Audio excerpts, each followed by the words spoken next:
It is time for real answers about just how much Joe Biden was willing to sell access to the vice presidency, and his son and his family cashed in big time.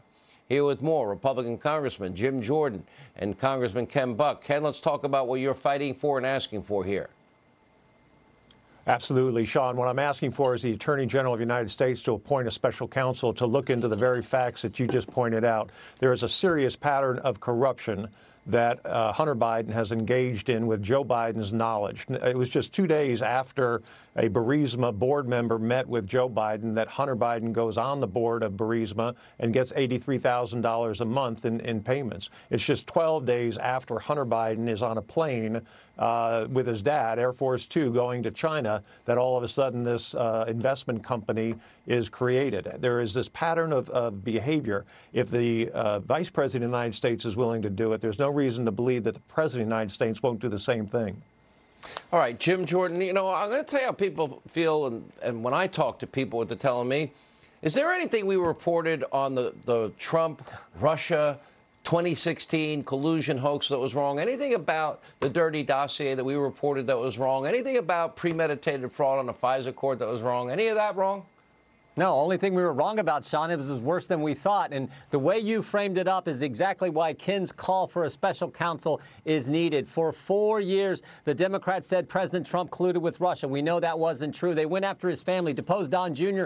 for over 30 hours. Turns out that whole time, it was actually the Biden family who was enriching themselves with foreign deals. And, oh, what did we learn today? Today we learned the very people, Sean, the very people, though, who accused him of that over 4 years, we learned today we're cozying up with the Chinese spy, for goodness sake. So, of course, we need what Ken called for to get to the bottom of this. Okay, I agree with what Ken called for. You were there. Durham's been out there.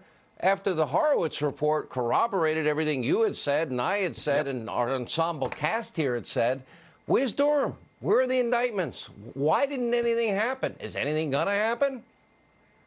Sean, I don't know, and it is as frustrating for me and you, but more importantly for the whole country. Let's hope so.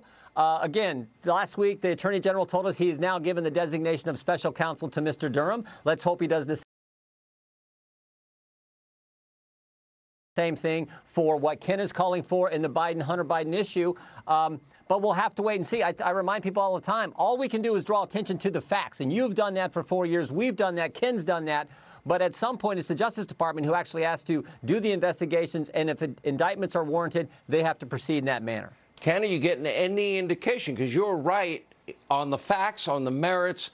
And we all know, all three of us know, and if the last name was Trump, we'd have a very different reaction in the media, different reaction from Democrats, different reaction from big tech companies. They wouldn't be censoring it. But that's, I guess, is what? The corrupt world we just have to accept now exists? Well, Sean, I think this story and the story that you just dealt with Rana and Dave and Corey are related. Our great leader on the Judiciary Committee, Jim Jordan, as the ranking member, has been asking for investigations into this issue in Congress, and they haven't come up. And if we don't win the Senate, if we lose Georgia, we won't get that backstop that we need so badly. So I implore the people of Georgia to make sure that they vote. And Jim, what do you say to Georgia? We have 20 seconds. No. Yeah, get out there and vote for our senators, Mr. Perdue and Ms. Loeffler. We got to win those seats, and to preserve the legacy, the great work that President Trump has done in his first term. All right. We're not going to stop, by the way. When we come back, yep,